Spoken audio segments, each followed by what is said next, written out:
السلام علیکم دوستو، آج کی اس ویڈیو میں ہم آپ کو حضرت ادریس علیہ السلام اور موت کے فرشتے کا عجیب و غریب واقعہ بتائیں گے۔ سیدنا ادریس علیہ السلام ایک دن اپنے کام سے فارغ ہو کر بیٹھے ہوئے تھے کہ ملک الموت آدمی کی صورت میں مہمان کے طور پر رات کو حضرت ادریس علیہ السلام کے دروازے پر آ پہنچے۔ حضرت ادریس علیہ السلام ہمیشہ روزہ رکھنے والے انسان تھے۔ جب شام ہوتی افطار کے وقت آپ کا کھانا جنت سے آتا ہے، جس قدر کھانا ہوتا وہ کھا لیتے، باقی کھانا پھر جنت میں چلا جاتا تھا۔ اسی دن کا ایک کھانا جب آیا تو حضرت ادریس علیہ السلام وہ کھانا اس مسافر کو پیش کر دیا، لیکن مسافر نے کچھ نہ کھایا اور قدم پر قدم رکھ کر عبادت کرتا رہا۔ حضرت ادریس علیہ السلام ان کا یہ حال دیکھ کر بہت متاثر ہوئے کہ یہ کون شخص ہے۔ اگلے دن حضرت ادریس علیہ السلام نے ان سے کہا، اے مسافر، تو میرے ساتھ چل کر خدا کی قدرت جنگل جا کر دیکھ۔ تب دونوں بزرگ گھر سے جنگل کی طرف نکل پڑے۔ چلتے چلتے گیہوں کے کھیت میں جا پہنچے تو موت کے فرشتے نے کہا کہ چلو چند گیہوں کے دانے کھاتے ہیں۔ حضرت ادریس علیہ السلام نے کہا، عجیب بات ہے، رات کو تو نے حلال کھانا نہیں کھایا، اب تو حرام کھانا چاہتا ہے۔ اب وہاں سے یہ دونوں بزرگ ایک دوسرے باغ میں پہنچے۔ وہاں بھی انگور کو دیکھ کر حضرت اسرائیل علیہ السلام نے کھانے کا ارادہ فرمایا۔ حضرت ادریس علیہ السلام نے فرمایا کہ غیروں کی ملکیت میں تصرف حرام ہے۔ پھر جاتے جاتے بکری دیکھ کر حضرت اسرائیل علیہ السلام نے کھانے کا ارادہ کیا تو حضرت ادریس علیہ السلام نے کہا کہ بیگانے کی بکری کو ذبح کر کے کھانا منع ہے۔ اس طرح 3 روز تک آپس میں گفتگو کرتے رہے۔ جب حضرت ادریس علیہ السلام کو لگا کہ یہ شخص کوئی انسان نہیں معلوم ہوتا ہے تو کون شخص ہے، کہ فرمایا کہ خدا کے واسطے ظاہر تو کر، تو کون ہے؟ مسافر نے کہا کہ میں اسرائیل علیہ السلام ہوں۔ حضرت ادریس علیہ السلام نے کہا، سب مخلوقات کی جان تم ہی قبض کر لیتے ہو؟ انہوں نے کہا، جی ہاں۔ حضرت ادریس علیہ السلام نے فرمایا کہ شاید تم میری جان قبض کرنے آئے تھے؟ تو انہوں نے کہا، نہیں، میں تمہارے ساتھ خوش طبعی کرنے آیا ہوں۔ حضرت ادریس نے کہا کہ تم 3 دنوں سے میرے ساتھ ہو، کیا اسی وقت تو نے کسی کی جان قبض کی ہے؟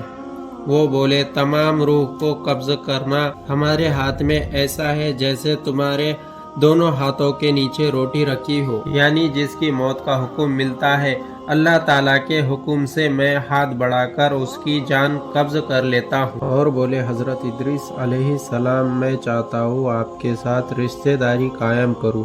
حضرت ادریس علیہ السلام نے فرمایا، میں تیرے ساتھ رشتہ داری قائم کروں گا، آپ مجھ کو روح قبض کرنے کی کڑواہٹ دکھا دے تاکہ مجھے زیادہ خوف ہو اور عبادت ہو، میں اپنے خالق کی اور زیادہ عبادت کروں۔ ملک الموت نے کہا کہ میں اللہ کے خوشی کے بغیر کسی کی جان قبض نہیں کرتا۔ حضرت ادریس علیہ السلام نے خدا مندی کے بارگاہ میں دعا عرض کی اور جان قبض کرنے کے حکم ملنے پر جان قبض کر لی گئی۔ پھر موت کے فرشتے نے اللہ کے بارگاہ میں دعا مانگی اور اللہ تعالیٰ نے ان کو زندہ کر دیا۔ حضرت ادریس علیہ السلام نے ملک الموت کو اپنی گود میں لے لیا اور دونوں نے آپس میں رشتہ داری قائم کر لی۔ پھر موت کے فرشتے نے ان سے پوچھا، اے ادریس علیہ السلام، جان نکلنے کی تکلیف کیسی تھی؟ وہ بولے، جیسے زندہ جانور کی کھال سر سے پاؤں تک اتاری جاتی ہے۔ پھر موت کے فرشتے نے کہا، اے میرے بھائی، قسم ہے اس رب العالمین کی، جیسے میں نے تیرے ساتھ احسان کیا اور جتنی آسانی میں نے تیرے ساتھ کی، ایسا میں نے کسی کے ساتھ نہیں کیا۔ حضرت ادریس علیہ السلام نے فرمایا، اے بھائی، مجھے دوزخ کے دروازے تک لے چل تاکہ اس کو دیکھ کر مجھے خوف الہی زیادہ ہو، تاکہ میں اور زیادہ عبادت کروں۔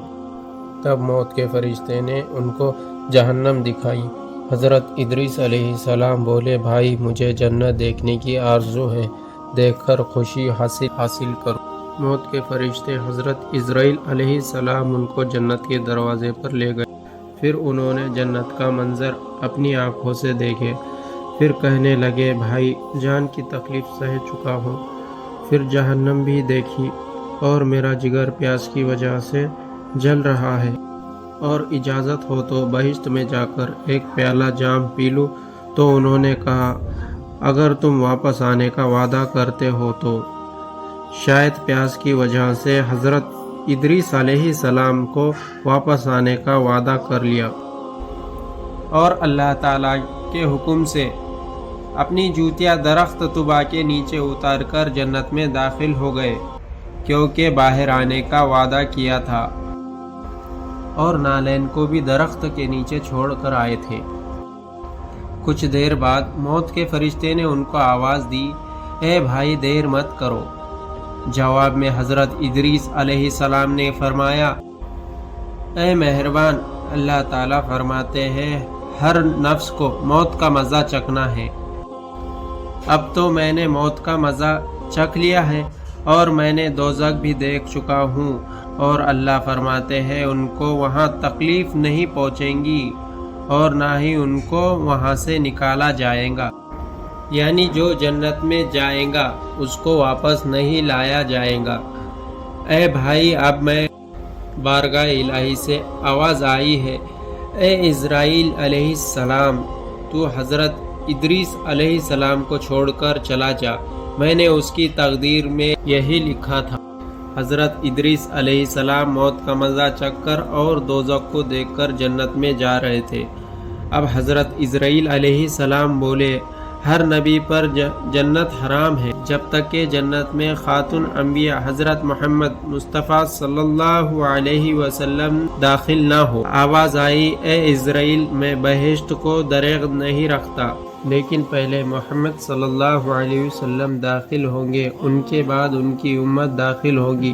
حضرت ادریس علیہ السلام تو پہلے ہی جنت میں چلے گئے۔ اب ان کے سب فرزند ان کی جدائی میں آنسو بہانے لگے اور بہت روتے۔ ایک دن ایک ابلیس ان کے پاس آیا اور کہنے لگا کہ تم رویا مت کرو، میں تمہارے باپ کی ایک صورت بنا لیتا ہوں، اس کو دن رات دیکھنا اور پوجنا، اس سے تمہارا سب دکھ اور درد ختم ہو جائے گا اور تم سب خوش رہو گے۔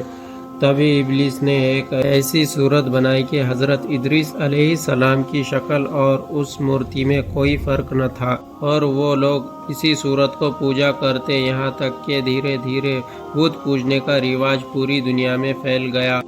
پورب سے لے کر پچھم تک یہ رواج جاری رہا۔ کوئی آدمی اللہ تعالیٰ کو نہ جانتا تھا، نہ ہی کسی کے پاس علم تھا اور نہ ہی اچھا عمل تھا۔ بعد میں اللہ تعالیٰ نے حضرت نوح علیہ السلام کو پیغمبر بنا کر بھیجا تاکہ ان لوگوں کو ہدایت کی راہ بتائے۔ آخر میں اللہ تعالیٰ سے دعا ہے کہ اللہ تعالیٰ ہمیں نیک اعمال کرنے اور نیک راہ پر چلنے کی توفیق عطا فرمائے، آمین یا رب العالمین۔